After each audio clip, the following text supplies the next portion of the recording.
The name René Lalique is practically synonymous with the magical, dreamlike world of the Art Nouveau period.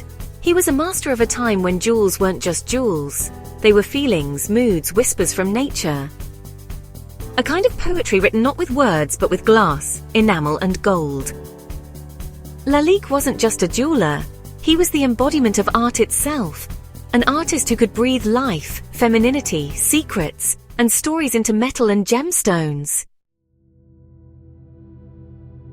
René Lalique was born in 1860 in France, and from a young age, he had a special feeling for nature and shapes. After his father's death at only 16 years old, he became a jeweler's apprentice, and soon he continued his studies in London, where he learned not only technical skills but also artistic vision. From this period came Lalique's deep connection to Art Nouveau lines, nature's motifs, and freedom in creation. He didn't want to make showy jewelry full of diamonds. He wanted to tell stories. And that's exactly what he did.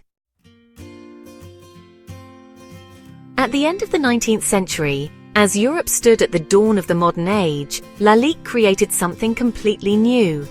He turned away from traditional jewelry making, where value resided in the carat of a gemstone, and instead, he emphasized artistic expression. His jewelry wasn't a flashy symbol of wealth, but rather delicate pieces carrying symbolic messages, almost sacred objects.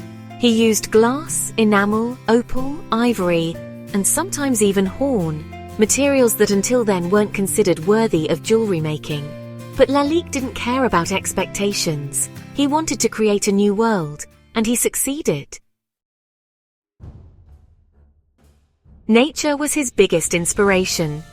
You'll often see stylized flowers, vines, butterflies, dragonflies, and even surprisingly, snakes, bats, or mythical creatures. But he portrayed all of these with such delicacy, such sensitivity, that you don't feel fear, but wonder.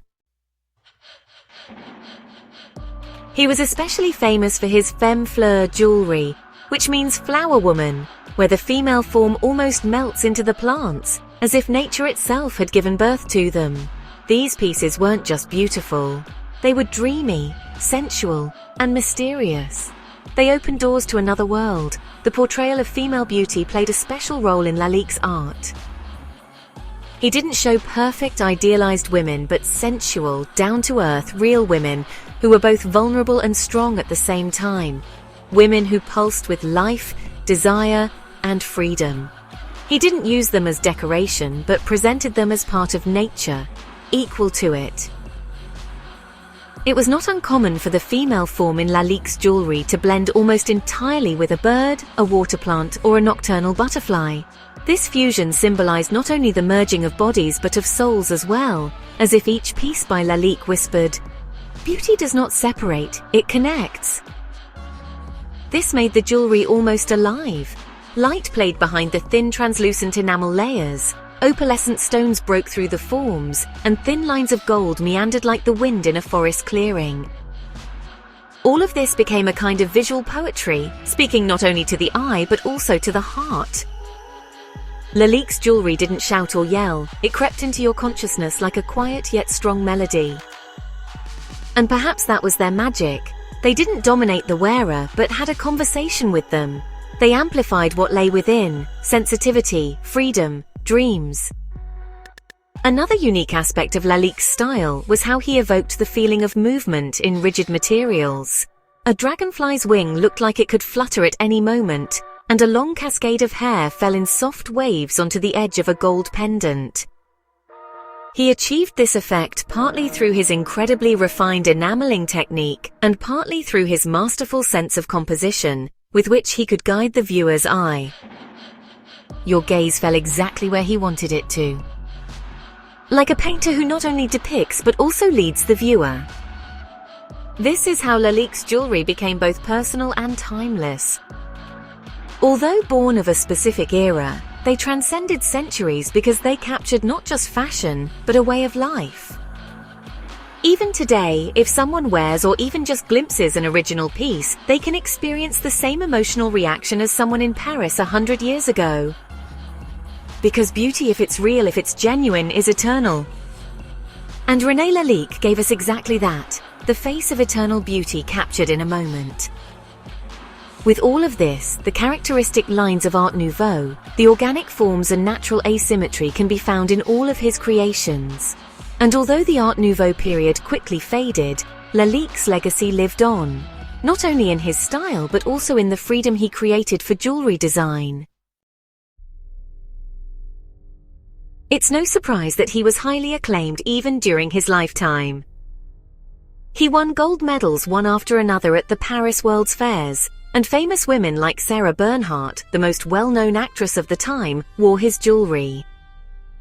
She was someone who understood not just the jewelry itself but also the thoughts behind them.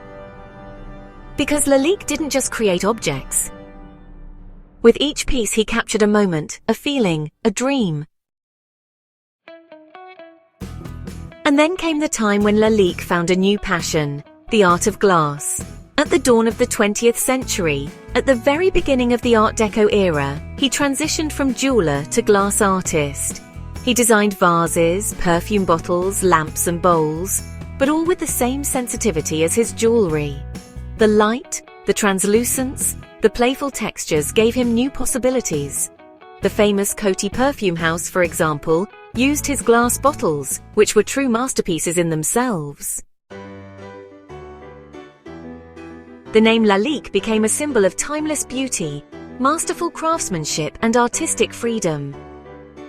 His works are preserved in the greatest museums in the world, but for many, what truly stays with them is the feeling they get in their hearts when they see one of his pieces. Because René Lalique didn't just combine shapes and materials, he molded the subtle stirrings of the human soul, whether it was a translucent dragonfly, the face of a dreaming woman, or an unusual yet captivating color combination. And perhaps this is what's worth remembering about him forever. There once was a man who believed that beauty wasn't just about sparkle, but about feeling. That art wasn't just for the rich, but a language we all share, and that jewelry, when made with heart, could be so much more than just decoration. It could be a memory, it could be a message, it could be a dream. René Lalique's legacy lives on not just in his art, but in the way he saw the world. He taught the world that jewelry isn't just about showing off your status. It can be a reflection of your inner world, your desires, your memories. His love of nature was like a preview of our modern-day awareness of the environment. His dragonflies, irises and peacocks still tell us that we humans are just a small but wonderful part of this big thing we call the world. It's also interesting that while many of his contemporaries faded into obscurity, lost to the mists of time, Lalique's work is rediscovered time and time again. People admire it in galleries, at auctions, and in museums worldwide. Not just experts, but everyday people too. Because the beauty he created needs no explanation. Anyone who sees a brooch shaped like a bird's wing, a translucent woman's profile on one of his rings, or a perfume bottle sculpted from crystal, feels it. Something special was born here. Today, his name is synonymous not only with jewelry, but also with glass art, design, and the art of living. A world where the details matter, where the curve of a flower petal, the fall of a strand of hair, the translucence of a wing, are all part of a greater whole. Lalique wasn't just an artist, he was a magician, a man who could stop time in a piece of jewelry, and who reminds us that the world is full of small wonders. We just have to learn to notice them. If you enjoyed this little journey into the wonderful world of René Lalique, please like the video and subscribe to the channel so you don't miss the next jewelry history adventure. I have many more fascinating masters, styles, and hidden beauties to tell you about. Thank you for joining me.